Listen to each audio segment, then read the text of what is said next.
Bonjour à toutes et à tous, bienvenue dans cette nouvelle émission. On est heureux de vous retrouver avec un invité, Marc Rousse.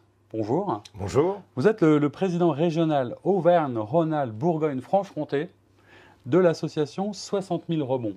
Alors pour ceux qui nous écoutent et qui nous regardent, ils se souviennent qu'on avait reçu un représentant de l'association Second Souffle qui aide aussi les entrepreneurs mais à une phase différente de la difficulté. Vous allez nous raconter comment vous accompagnez ces personnes et ces chefs d'entreprise souvent en difficulté, voire parfois en souffrance. Mais juste pour commencer, peut-être le nom 60 000 rebonds, ça vient d'où et comment est née cette association ? 60 000 rebonds correspond à 60 000 procédures judiciaires en 2012. Le fondateur, Philippe Rambaud, a une histoire, une aventure d'entrepreneuriat et dépose son bilan en France et aux États-Unis. Et à partir de là, il vit une période de vicissitude, de souffrance. Et fort de son expérience, il se dit je dois accompagner, nous devons accompagner ces acteurs économiques, ces hommes et ces femmes dans leur rebond professionnel lorsqu'ils n'ont plus d'entreprise. Comme souvent d'ailleurs, ça part d'une histoire personnelle, c'est-à-dire qu'il a été confronté à un moment où il aurait eu besoin soit de parler, soit de rencontrer des personnes, et il s'est aperçu que ça n'existait pas, il s'est dit c'est ça qu'il faut que j'invente en fait. Absolument. Lui avait une chance d'avoir une épouse bienveillante et thérapeute et qu'il a accompagnée dans son rebond. Donc comme ça se passe en 2012, il cherche un nom qui parle et qui correspond à une réalité et il prend le nombre de procédures judiciaires en se disant si ces 60 000 personnes viennent me voir, je saurai les accompagner pour rebondir. Alors vous êtes dans cette association quasiment depuis le début, parce que je crois que c'est même lors d'une conférence avec le fondateur que vous avez dit tiens voilà une bonne idée. Vous avez au début, parce que vous êtes chef d'entreprise aussi, été expert, accompagnant, coach, mais président de la structure régionale depuis 2 ans. Quelle est la mission, quelles sont les missions d'ailleurs de cette association très précisément ? Alors cette association a 2 missions. La première, c'est d'accompagner les entrepreneurs qui n'ont plus d'entreprise dans leur rebond professionnel. Ça, c'est la mission opérationnelle sur laquelle l'ensemble des associations françaises de 60 000 rebonds s'acharnent et font du bon travail, je crois. La deuxième mission que nous portons tous, c'est de changer le regard sur l'échec entrepreneurial en France. Et on verra que c'est quelque chose d'assez spécifique et presque un peu culturel en France. On en reparlera tout à l'heure et on va rentrer un peu dans les détails de la mission. Donc, accompagner dans le rebond professionnel, concrètement, comment ça se passe ? Je crois que vous avez des procédures très précises, une organisation très méthodique. Comment ça se passe ? Quelqu'un est en grande difficulté. D'abord, comment il vous trouve ? Et puis, qu'est-ce que vous lui faites ? Qu'est-ce que vous lui proposez ? Alors, effectivement, c'est un process qui a maturé, qui est régulièrement réinventé, en tous les cas amélioré. Parce que voilà, on progresse au fur et à mesure des ans. Mais globalement, ça se passe de la manière suivante. Vous, je ne vous le souhaite pas, vous êtes dépossédé de votre entreprise d'une manière ou d'une autre. Et à partir de là, vous vivez quelque chose d'un même relativement difficile. Parce que d'abord, vous n'avez plus d'entreprise. Globalement, vous n'avez donc plus de ressources. Et il est possible que cela génère une déflagration dans votre écosystème familial ou amical. Donc très souvent, vous allez vous retrouver complètement isolé. Les ennuis arrivent souvent tous en même temps, pour ça parler en même temps. Absolument. De manière tout à fait... La dernière personne que vous allez voir, c'est le juge du tribunal du commerce qui va vous dire, cher ami, depuis 0 heure ce matin, vous n'êtes plus le propriétaire et le dirigeant de votre entreprise. Et ça, c'est souvent quelque chose qu'on a du mal à maîtriser, mais ça demande vraiment un travail de deuil, d'accompagnement. Donc À partir de là, la personne va nous appeler potentiellement. Enfin, quand je dis qu'elle va nous appeler, je dis qu'elle peut nous appeler. Parce que c'est quelque chose qui est assez complexe et je voudrais insister là-dessus, même si ça ne correspond pas tout à fait à votre question. C'est que pour un entrepreneur, d'arriver à se faire accompagner, c'est difficile. Nous, les personnes qui viennent nous voir sont d'origine TPE, PME, quelques ETI. Pour les plus grosses structures, les gens, en général, ont un réseau d'accompagnants, ils ne sont pas abandonnés. Oui, dans une TPE, PME, très souvent, la personne, elle se retrouve seule. Donc, il faut qu'elle nous trouve. Et une fois qu'elle nous a trouvés, elle prend contact avec nous. Il est important que c'est elle qui ait cette démarche, parce que ça veut dire qu'elle va s'engager avec nous sur longtemps, et on ne peut pas, nous, si elle ne le souhaite pas, lui forcer la main. Donc, elle nous appelle, et à partir de là, elle va rencontrer 2 personnes pour un comité d'agrément. Ce comité d'agrément permet de lui présenter le mode d'accompagnement que l'on a et de voir si notre accompagnement est en correspondance avec ses besoins. Et on est vigilant sur 2 points.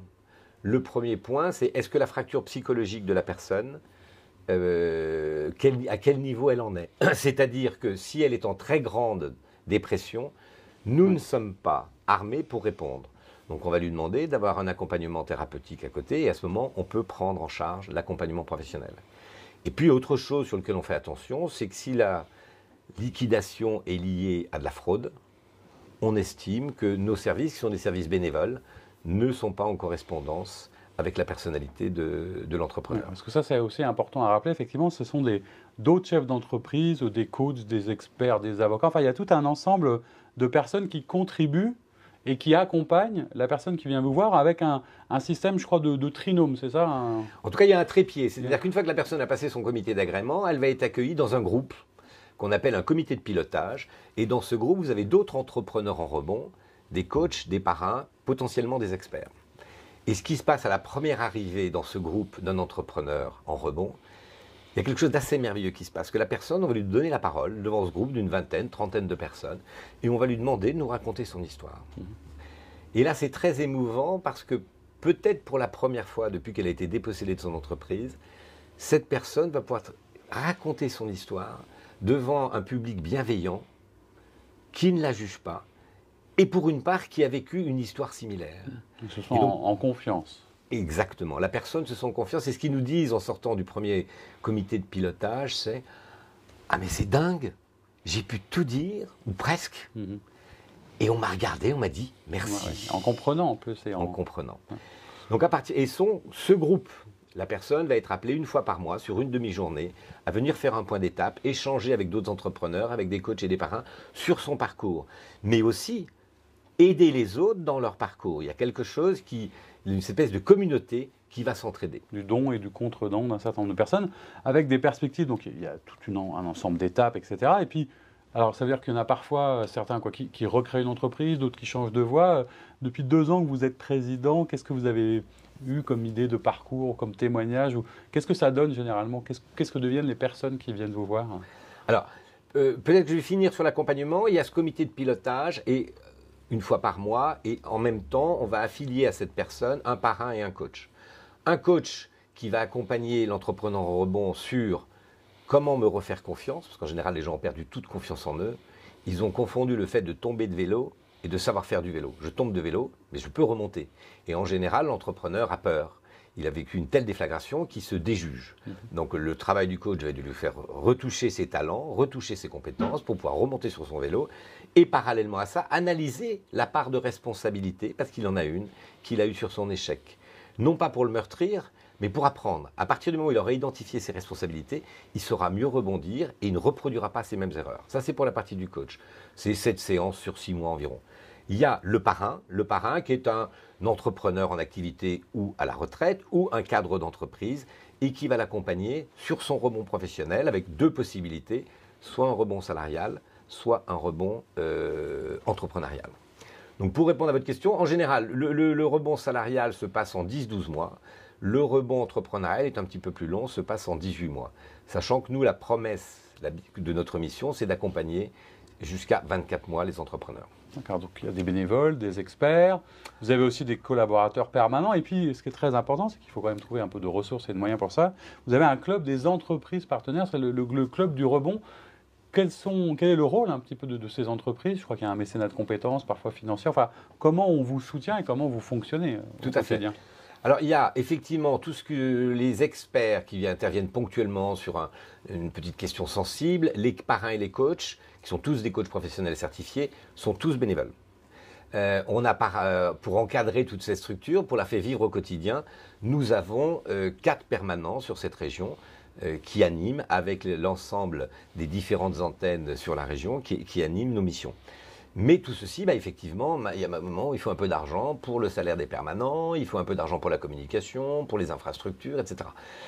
Et donc, nous avons ce qu'on a créé, le club des entreprises du rebond, qui sont des mécènes, qui sont des PME ou des très gros groupes, qui nous soutiennent, 1, financièrement, et 2, qui, avec nous, dans nos différents comités, nous aident à progresser. Alors, soit parce qu'ils sont dans un centre de réflexion, dans un bureau régional ou autre, soit parce qu'eux-mêmes s'impliquent ou impliquent leurs collaborateurs en invitant leurs collaborateurs soit à devenir experts, soit à devenir parrains, selon les entreprises et s'ils ont ces ressources à devenir coach pour l'association. Donc ça rentre très fortement dans leur politique RSE. D'un point de vue du contexte, on vit en ce moment une période de pandémie, une crise à la fois sanitaire et économique. Est-ce que vous avez pu constater une dégradation et donc du coup une augmentation des personnes qui viennent vous voir? Comment ça se passe d'un point de vue économique aujourd'hui et de quoi vous avez besoin peut-être pour faire face à ces nouvelles demandes? Disons qu'aujourd'hui, c'est l'effet inverse qui se produit. C'est que si on prend les chiffres sur 2019, par exemple, c'est 200 bénévoles sur la région pour accompagner 180-190 entrepreneurs en rebond. Sur 2020, le chiffre de 60 000 rebonds, 60 000 procédures judiciaires, il est de 30 ou 40 000 cette année sur la France. Donc c'est-à-dire qu'avec les effets du PGE, le fait que l'État soutienne avec grand enthousiasme l'ensemble des entrepreneurs, quelles que soient leurs difficultés, fait qu'on a vu une diminution des procédures judiciaires. Alors on pourrait s'en réjouir parce que si demain 60 000 rebonds n'existaient pas parce qu'il n'y avait plus d'entrepreneurs accompagnés, ça serait top. Bien aussi. Hein. Mais il se trouve qu'on attend tous, et le monde économique l'attend, une déflagration quand il va falloir rembourser ses prêts ou les aides vont s'arrêter progressivement, etc. Donc c'est même maintenant qu'il faut à la fois faire connaître, anticiper, développer, à la fois l'accompagnement, et puis je voudrais qu'on prenne quelques instants sur la deuxième mission qui est très importante parce qu'elle va avec, sur la manière dont on doit changer de regard, à la fois sur l'entrepreneuriat en général, mais aussi surtout sur l'échec dans l'entrepreneuriat. Qu'est-ce qui vous tient à cœur aussi dans cette démarche, et qu'est-ce qu'on a comme spécificité, je vais dire, en France sur la personne qui se trompe en fait? Spécificité, je vais raconter deux petites histoires. On m'a fait passer l'autre jour une vidéo et vous avez deux échelles avec deux enfants en bas âge et ce qu'on présuppose deux mamans derrière. Le premier enfant monte, tombe et sa mère lui dit en français « Je te l'avais bien dit, c'est trop difficile, tu vas pas y arriver ». Le deuxième enfant monte, tombe de l'échelle et sa maman lui dit en anglais « C'est bien mon fils, remonte, continue ». Donc on a un petit peu ça en France, c'est-à-dire que la réussite est décriée et l'échec est décrié. Au Moyen-Âge, quand vous aviez fait faillite, d'où le mot de faillite qui n'existe plus aujourd'hui, quand vous aviez failli, on vous mettait un bonnet vert et vous étiez sur la place publique avec un bonnet vert. Vous étiez banni. Ce bannissement, il existe un petit peu encore en France, pas nécessairement que dans l'entrepreneuriat. Quand vous ratez dans maternelle votre exercice, voilà. On vous met une pression sur le besoin de réussite et le fait que l'échec ne soit pas apprenant. Quand vous allez aux États-Unis, que vous déposez le bilan, l'histoire le raconte, c'est peut-être un petit peu plus compliqué que ça, je ne sais pas. Dans les 3 mois, un banquier vous a appelé, vous a dit « Ah mais monsieur Duval, vous avez déposé le bilan? Ouais. Vous n'avez plus d'argent, vous n'avez plus rien ?» Ben non. Mais moi j'ai de l'argent et j'ai pas d'entrepreneur, on peut se voir. Or qu'en France, aller voir une banque, même si ça a beaucoup évolué, que la loi Pacte a changé un certain nombre de choses, c'est délicat. Un banquier vous regarde d'une manière bizarre, vos associés potentiels vous regardent de manière bizarre, vos collaborateurs, vos clients, vous avez quand même failli. Et donc, ce regard sur l'échec qui gêne l'entrepreneuriat, qui tue l'initiative, il renforce le sentiment de dépression et d'isolement de l'entrepreneur. Il faudrait reprendre ça dans l'autre sens. Qu'est-ce qu'on peut faire, qu'est-ce qu'on peut raconter comme message, je veux dire, d'espoir et d'espérance pour justement qu'on regarde différemment ceux qui font et ceux qui créent aujourd'hui? De quoi vous auriez besoin, vous, et peut-être la France aurait besoin de quoi pour qu'on mette en place Donc ça, c'est la deuxième mission qu'on s'est donnée, c'est changer ce regard. Donc c'est de dire aujourd'hui, est-ce que l'on peut considérer qu'une expérience, quelle qu'en soit la nature, est quelque chose qui nous apprend quelque chose sur nous-mêmes et sur notre environnement? C'est ça qu'il faut arriver. C'est que c'est la nature du regard sur l'autre qu'il faut arriver à changer. Donc nous, sur la région Auvergne-Rhône-Alpes, ce qu'on fait aujourd'hui pour changer la mission de regard, pour changer le regard sur l'échec, on est en train de lancer une grande enquête auprès des parties prenantes de l'entrepreneur pour véritablement sonder et ressentir la façon dont eux voient l'échec. Et ensuite, nous avons lancé un plaidoyer, et que ce plaidoyer qui devra toucher le plus grand nombre, doit amener à une prise de conscience du regard que l'on a sur l'échec. C'est une question de posture, c'est une question d'espérance. Est-ce que je regarde, quand je regarde un entrepreneur qui a déposé le bilan, est-ce que je regarde un individu lambda qui a failli à ses devoirs, ou je regarde un homme ou une femme qui a entrepris, qui a des compétences, qui a plein d'idées, parce que entreprendre, c'est aussi prendre le risque de perdre. Enfin, c'est le principe du joueur. Si je joue, je peux gagner ou je peux perdre. Quand j'entreprends, je peux jouer, je peux gagner ou je peux perdre. Si on lui interdit de perdre, il ne peut plus entreprendre. Nous, ce qui nous intéresse, c'est de se dire, individuellement, cet homme, cette femme, elle a une valeur intrinsèque qui nous interdit de la bannir. Donc, humainement, Nous devons l'accompagner. Mais bien au-delà de ça, en France, on a un souci, c'est compliqué de lancer des entreprises. On a des entrepreneurs, ils n'ont pas de travail. Aidons-les, ils vont créer de l'emploi.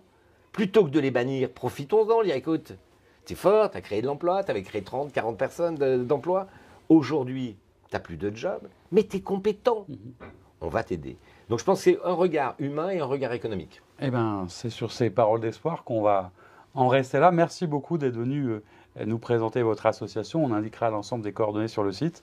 C'était aussi un moyen d'abord de vous aider à communiquer et à raconter aussi que quelque part, et aujourd'hui et particulièrement dans cette période, on a besoin d'entreprendre et d'aider ceux qui le font. Merci à toutes, merci à tous et à très bientôt pour une nouvelle émission.